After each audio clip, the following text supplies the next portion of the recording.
Hi there, my name is PolishLynx and welcome back to SC2VN. Well, the match begins. Spawning in at the 7 o'clock position for the Team Crush is the red Protoss player, Jungle. His opponent from Team Kane at the 2 o'clock base is Shingle. Protoss vs Protoss, close positions, this match won't last long. Mirror matchups are so stupid, PvP most of all. You don't know the intricacies. It can sometimes be really intense. Literally every strategy is a coin flip. PvP should be considered gambling and made illegal. PvP usually ends with both players on one base. The decision to expand is often too great of a risk, especially with the players as close as they are. More so than in any other matchup, mind games are essential to securing an advantage. Reach too far with aggression against a balanced strategy, you lose. Go middle of the road against a tech build, you lose. Take up against an attack, you lose. Yeah, Janky and Shing both have opted for a forward gate strategy. Prepare to watch those two close clash. It will all come down to their control. Or that. That can happen too. Even with Jet's grumbling, Stunt looks like he's enjoying himself. After all, this is the type of game he loves. Reva's paying attention, thought likely only to know the inefficiencies of Crush and Kane. Both the Protoss players complete the buildings necessary for their attack simultaneously, but it's the Team Crush player who's out of the map first. A proxy pylon near the Kane player's base will allow for quick frontline reinforcements. Things would be going perfect for Crush, if not for one small problem. The attack was spotted. Rather than answer with his own attack, the Kane player is holding his units back at home, and he's hiding half of them in a small corner of his base. I realize what's happening just as the Crush player makes his move. Without the proper intel on his opponent, he feigns emotion at his opponent's ramp in the hopes of learning what he's up against.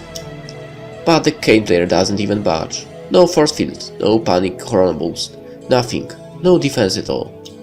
After a moment's hesitation, the Crush player charges up the ramp fully, confident he's caught his opponent in a moment of weakness.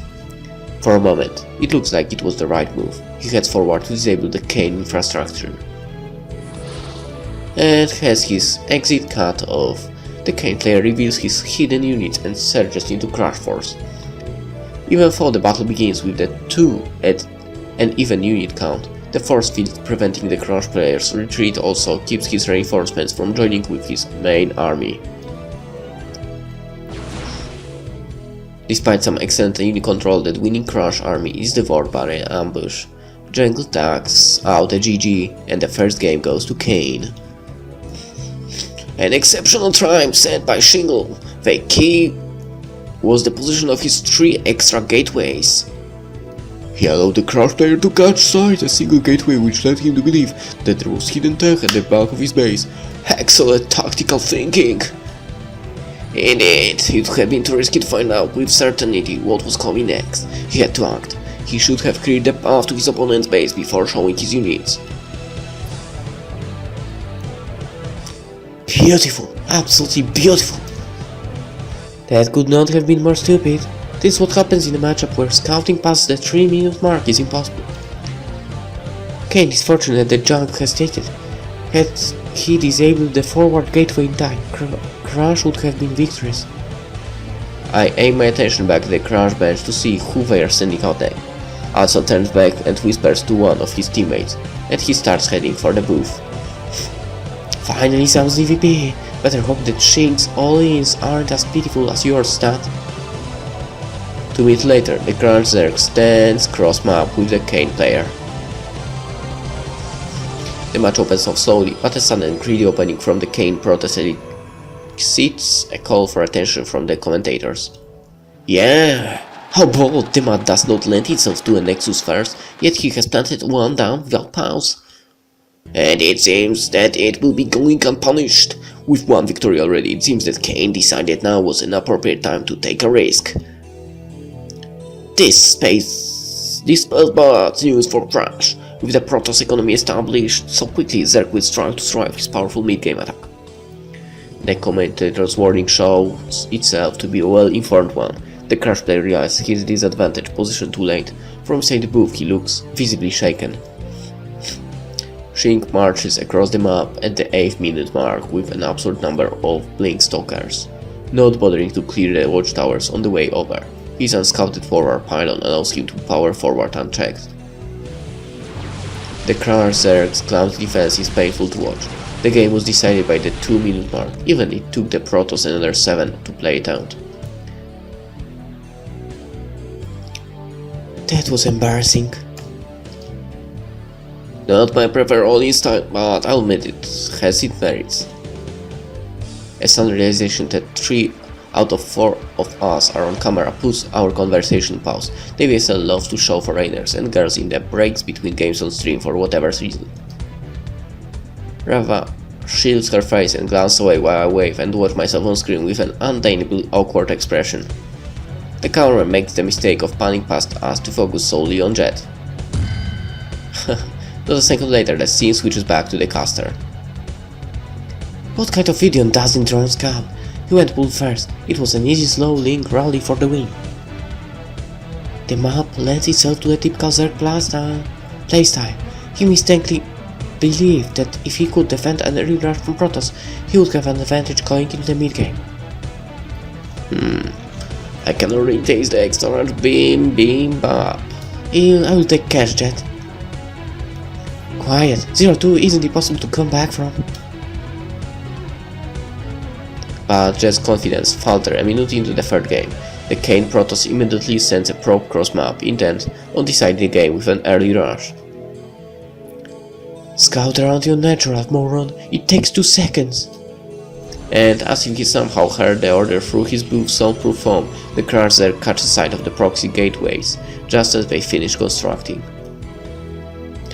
A moment later and the game would have been decided. How will the Zerg react?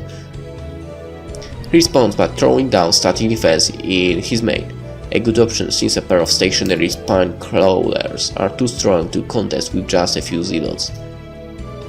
The hatchery finishes despite the Protoss' efforts to force a cancel.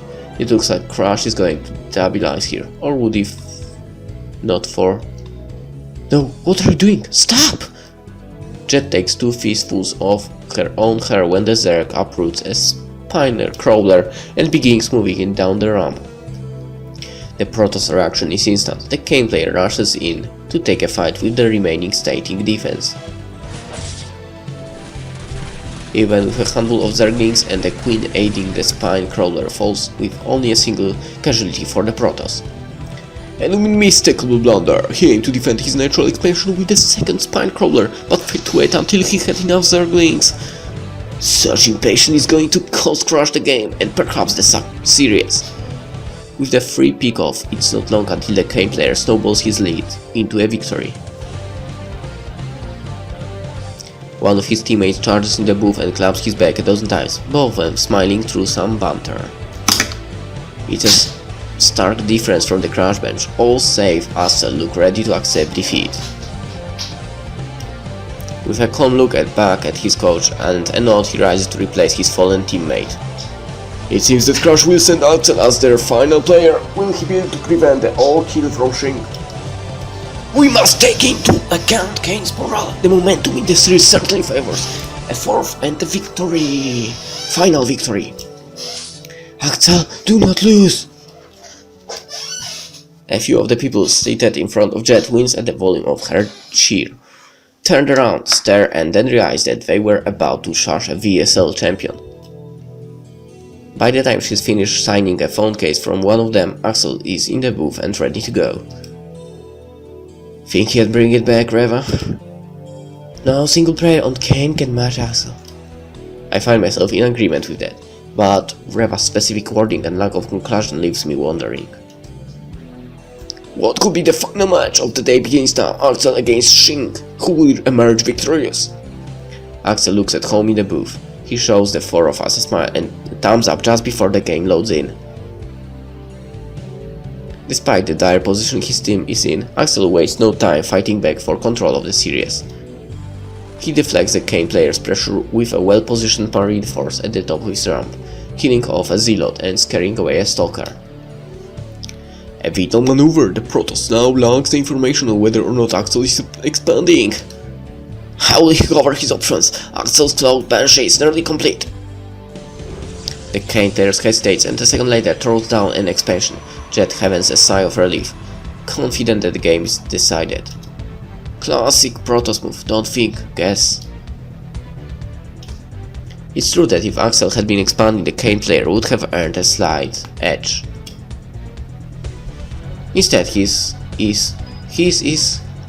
forced to watch helplessly as Accel's Banshee flies straight into his base and blasts his worker line to pieces. With a highly delayed and evenly bedroached GG from Kane, Accel puts Crash on the board. Ha, salty that he didn't get his all kill.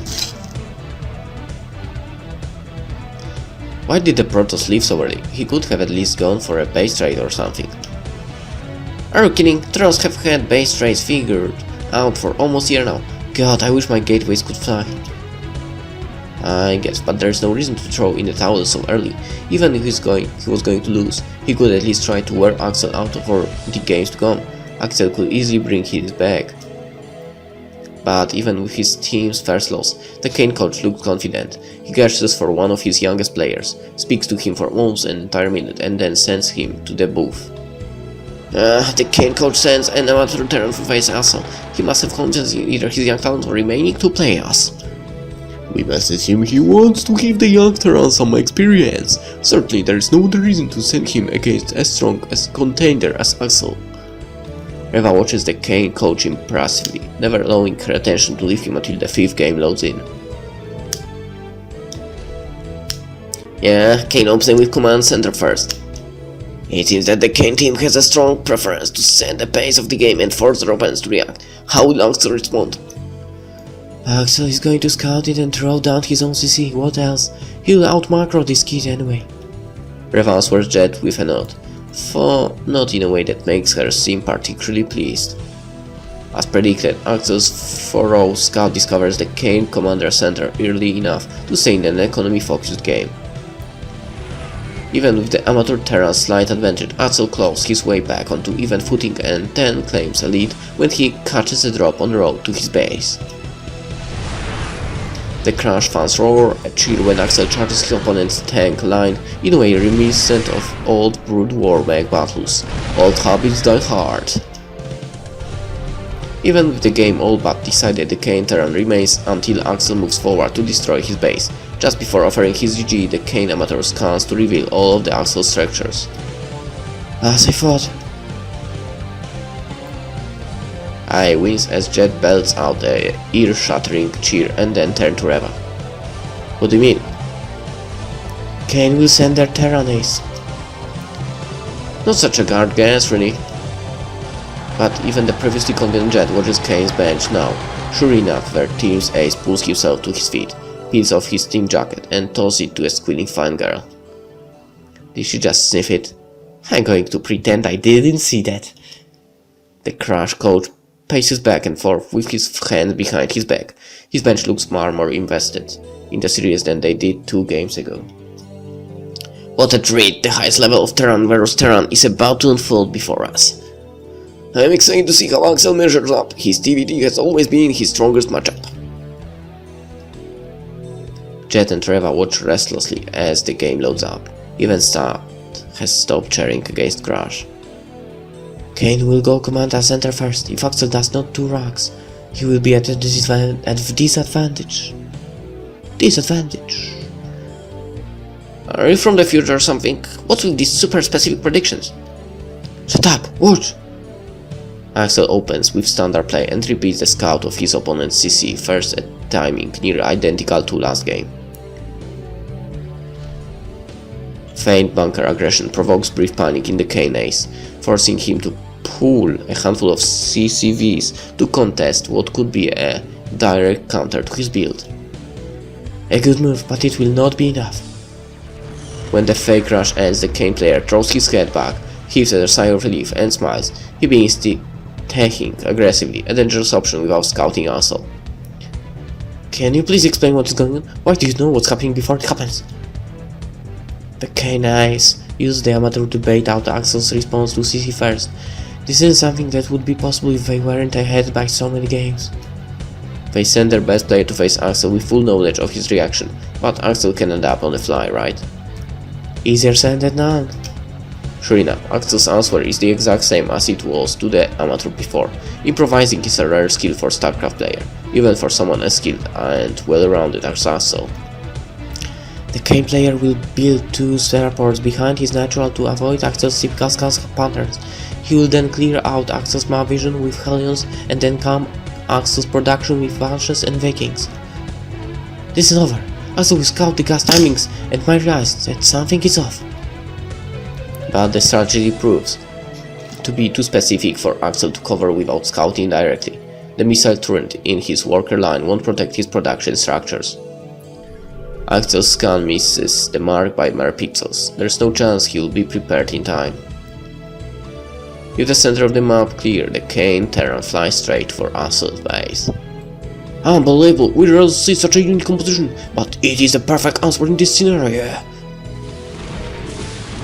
The Vikings keep Accel's inferior air force at bay, while the Banshees pound Accel's structures and tanks without answer. An attempt to establish a missile turret defense cost Accel a ton of workers. When he eventually stabilizes his army, is less than half the size of the Kane aces. The game is over, yet Accel until the bitter end trading as cost efficiently with his inferior force as he can. It's only once the Kane ace dances his unit back and forth that Accel finally taps out. A cheer from the Aces fans announces the conclusion of the series, 4-2 Kane. Luckily Stan has the sense not to gloat about the money that he just won from Jet. The 4 of us sit in silence as we watch Accel agonize over his loss. While Kane is huddled together with smiles and cheers, all of the crush sit with their heads down save Accel, who still hasn't left the booth. His coach looks furious. He barges in through the booth's back door and raves at Accel from behind his back. I can't believe what I'm seeing. Frustration is one thing, but Accel won 2 games before he went out. Even if he had gone down without a win, there's no reason to yell at him. How is that supposed to help? Just as my anger on Accel's behalf reaches the point that I think to say something to Jet, Accel rises from his seat and slides past his coach without so much as a glance in his direction. Should we go talk to him? Yeah, come on. The 3 Korean commentators are in the middle of winding down the series with post-match analysis when we rise and exit through the studio's back door.